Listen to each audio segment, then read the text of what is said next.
Hey now guys, it's me, it's Knockout21. How are y'all doing today? Whew. Sorry for the lateness of this video, but this was something I wanted to cover for a while. I couldn't quite write it down properly. I scrapped this video several times. I rewrote things here and there, but no matter what I say or what I did, the message I wanted to talk about, or what I wanted to say, couldn't come out. So I figured I'll just kind of wing it a little bit in this video. It's not saying that I don't have anything in front of me that I can't read off of, but, well, it's a difficult subject matter for a lot of reasons. What am I talking about? Well, this baby right here. You can't probably tell by the title of the video, but yeah. I'm covering the Sega Genesis 32X. At the time when this thing was released, I totally thought it was like the greatest thing ever. The games that came out for it definitely looked next gen to me. Anyway, it looked next gen to me. Some of the graphics on here were awesome. The color, some of the music on this was like, wow, I can't believe this is coming off a cartridge kind of thing. And for the most part, I totally loved it. It was a hand-me-down, of course, but I totally loved it. I would spend summers playing like Shadow Squadron, Doom, Mortal Kombat 2, even though that was just kind of like a update or upgrade of the Genesis one, but Mortal Kombat 2, Knuckles Chaotix, and I guess I could go on and on and on. But I totally love this thing, but it failed. It failed for a lot of reasons.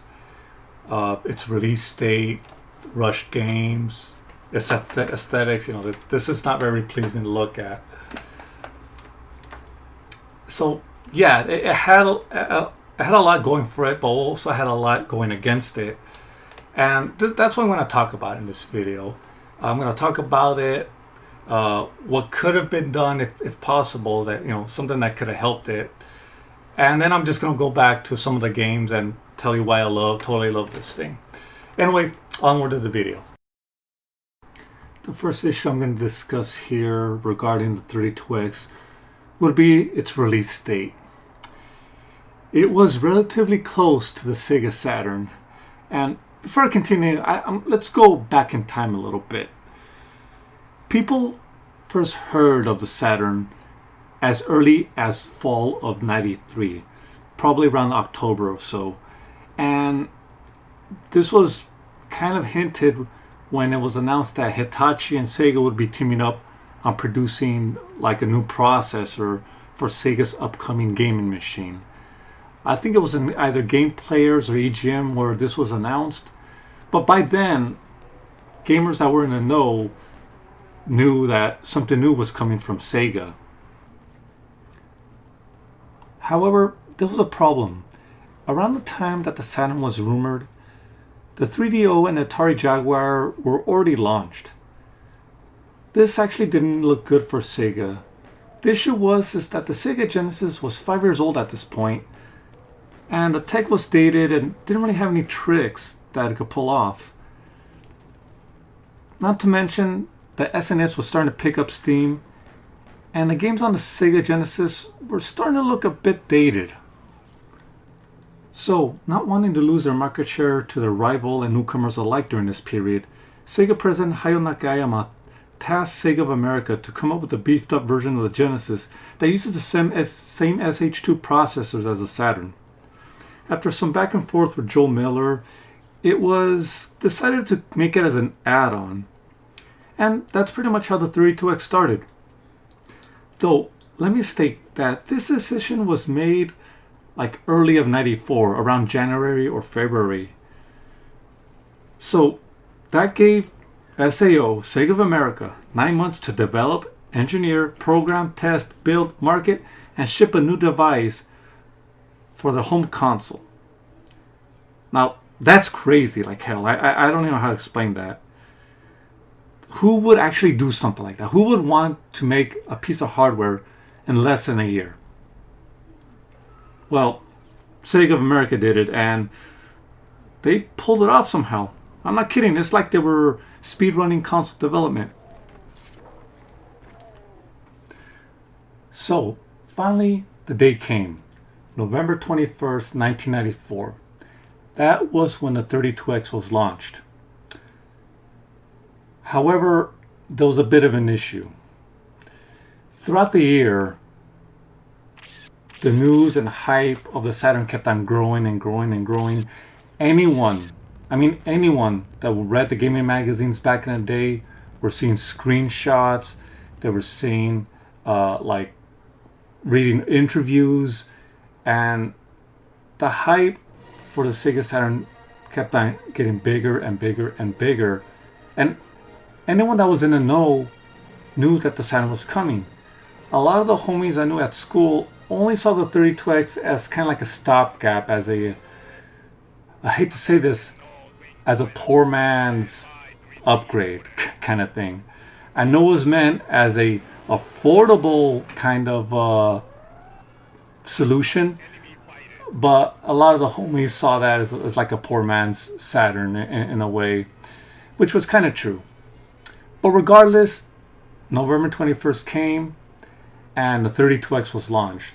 There was a big media push.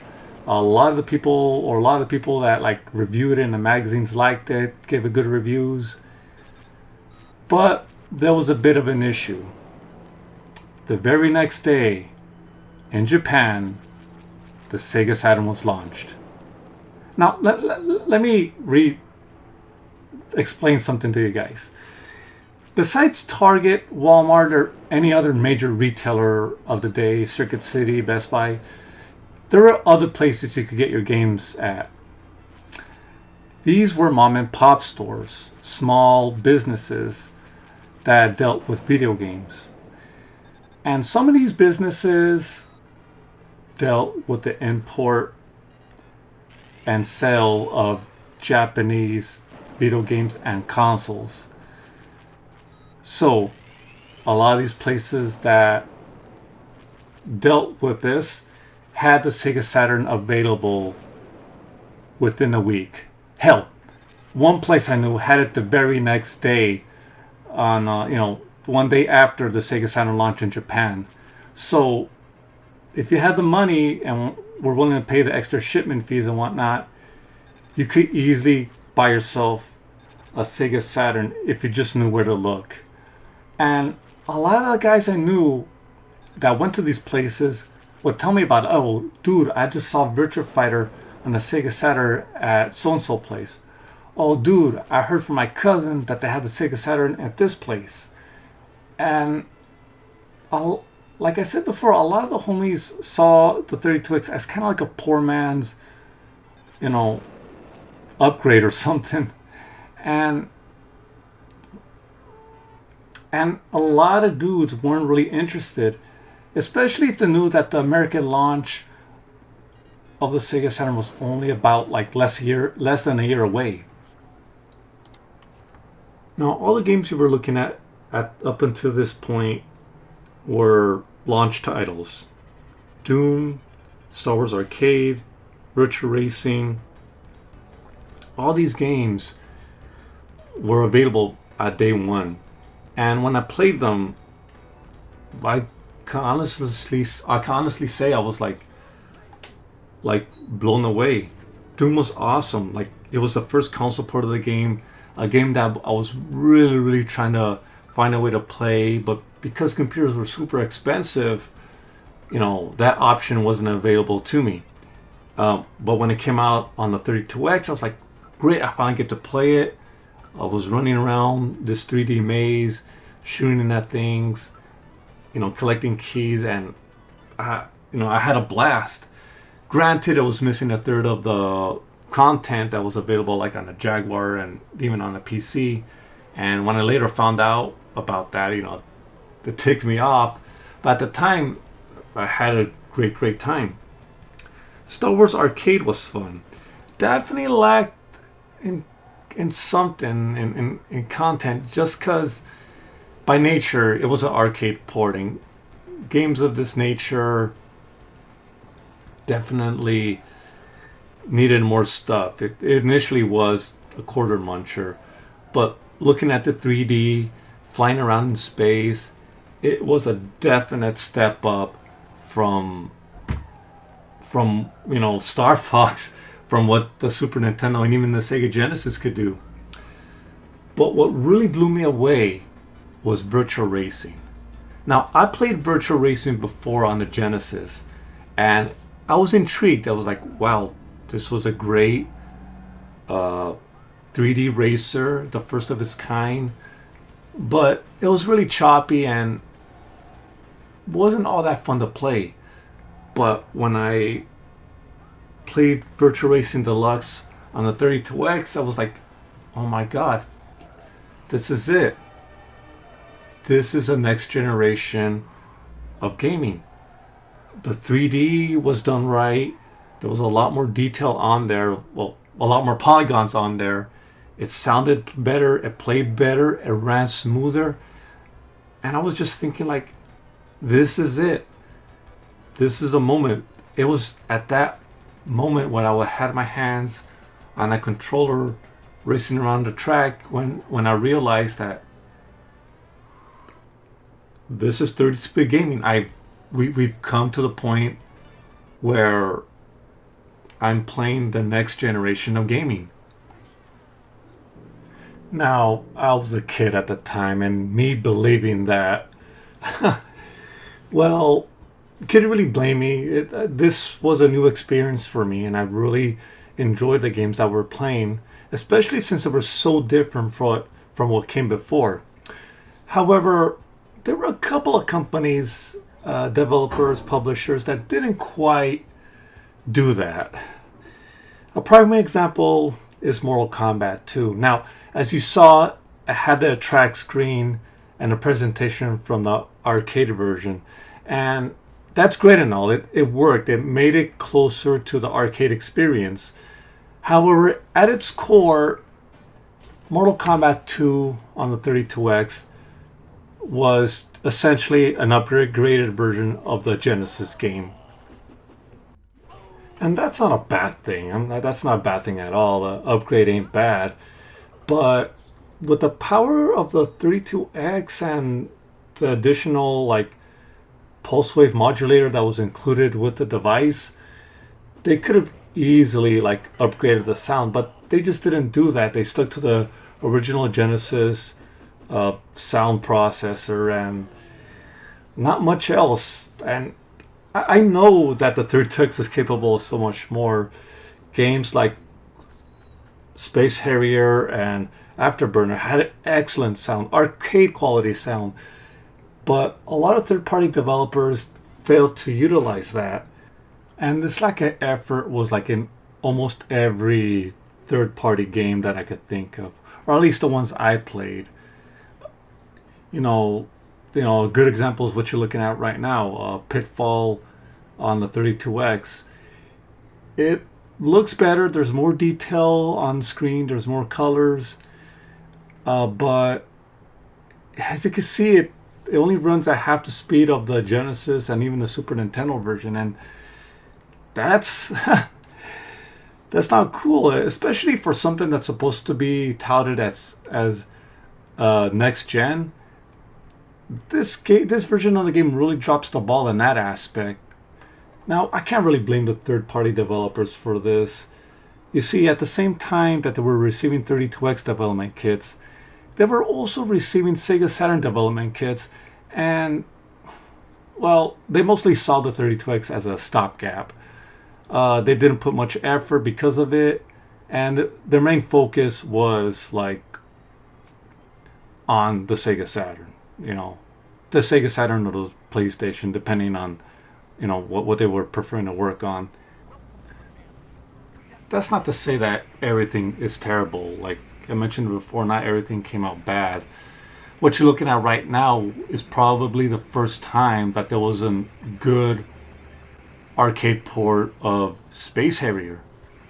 Yeah, Space Harrier actually is close to arcade perfection. Granted, it's running at 30 frames as opposed to 60, but it's there. It's like I'm playing the arcade at home. And this was something that a lot of dudes were really hoping that the Genesis could pull off. We got Space Harrier 2 on the Genesis, and it didn't quite play the way a lot of people were hoping for. I remember hearing some kids that were older than me saying that they were disappointed in some of the games that turned out on the Genesis because whatever sacrifices they had to do to make the Genesis affordable. Namely like the lack of hardware, of scaling and stuff. But here it is. The Genesis 32X was able to pull it off. And not only this game, Afterburner 2 with its, on-screen rotations and multiple sprites, all the stuff that's going on, shooting down enemies, its frantic pace. The 32X was able to do that too. Granted, this was all done in software, by the way. There was no actual chip that handled scaling, sprite scaling of that caliber. Everything was done via software. But, Rutorbo Games, I think that's what their name is, pulled it off. They actually pulled off pretty close, almost arcade accurate ports of these classic Sega arcade titles.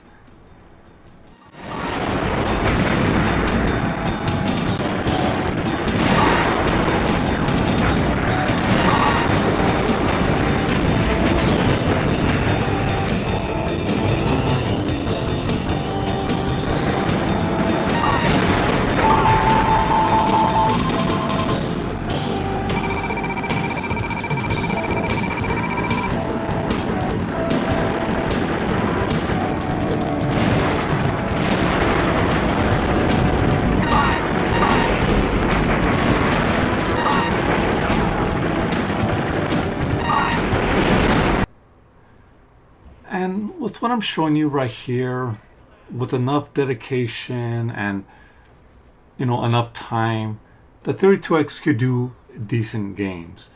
Virtua Fighter, what you're looking at right here, came out about like 11 months after the 32X. I really don't know how long this game was in development, but it plays really good.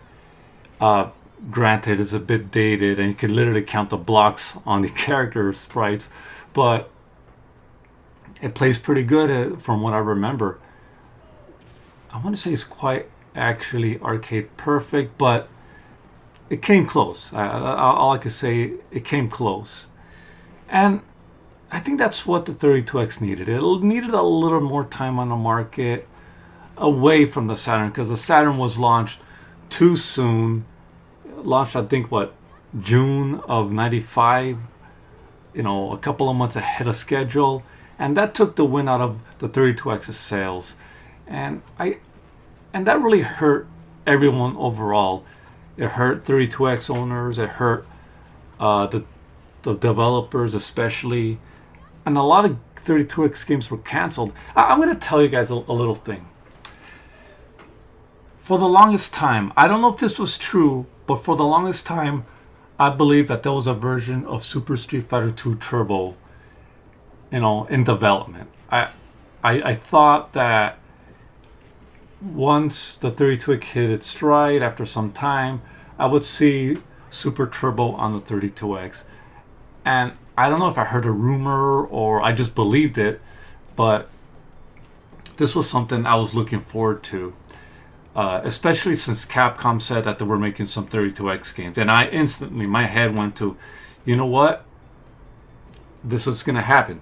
Super Turbo on 32X. I can't wait to play. And it never happened. Things were canceled, games were canceled. And for the longest time, I thought that Super Turbo were one of those games. Actually, it turns out that Capcom was trying to get a port of Darkstalkers on the 32X. I don't know how far they got in that, but it would have been cool to see how that game turned out. Especially since the 32X needed games, and it just didn't get it, and it just sucks overall. It's a sad case of what could have been. And there you have it, guys. The Genesis 32X. It failed terribly. Its aesthetics aren't very pleasing. Who would really want to play something that looks like this? Also didn't help that there was all these cables that had to go back and forth. I remember I had to unplug the family VCR from time to every time I wanted to play this thing, and every time I forgot to plug it back in, yeah, my parents weren't too happy. So yeah, there were certain things that was going against it, but me personally, I still loved it. I remember playing these games, up until like, I got a PlayStation 1. It was like what, from 95 up until 98 that I played Genesis and 32X games in tandem. During that time, 32X games got incredibly cheap, and I was just having a great time experiencing these titles. Whether it be Shadow Squadron, Mortal Kombat 2, Virtua Fighter, all these games I totally loved. And I'm looking at this with rose tinted glasses. It is a system from my childhood, and I do have all these fond memories. But it was a total failure, and for the longest time, I knew that there was something there. There was some sort of potential that was untapped. The great example of that is the recent release of a ROM hack called Doom Resurrection, which kind of added in all the missing levels that were gone from the original 32X Doom. With added detail if you want it, a fuller screen. You can adjust the textures if you want to make it run faster or whatnot, even up to 30 frames a second. And that right there proves that with enough time and dedication, these games could have held its own for a while. Especially the Saturn version of Doom, man. That one was terrible. But yeah, it is what it is. I wish it would have stuck around longer, and I wish they would have released the Saturn in a proper time instead of, in May. But still, if you want to buy a 32X, it is kind of pricey nowadays. I forget how much it fetches up, but yeah, expect to pay for a premium if you want to play one. And quite honestly, unless you have fond memories of this thing, there are other ways to play the games that are on there. Like Doom, for example, you just download it from Steam or get on a PS4 or Xbox One and play it on there with much better visuals. Mortal Kombat 2, you could play that anywhere. It was released in so many different compilations. Excuse me. Virtua Racing was released on a Switch, so there's little to no real reason why you would get a 32X unless you have some nostalgia or you're just kind of curious, or maybe you're a collector and just want to collect everything Sega. But if you just want to play the games on there, you could probably find better ports of what was on here to begin with. Anyway, this was Knockout 21. Please comment, rate, and subscribe, and like always, have a good one. Take care, you guys.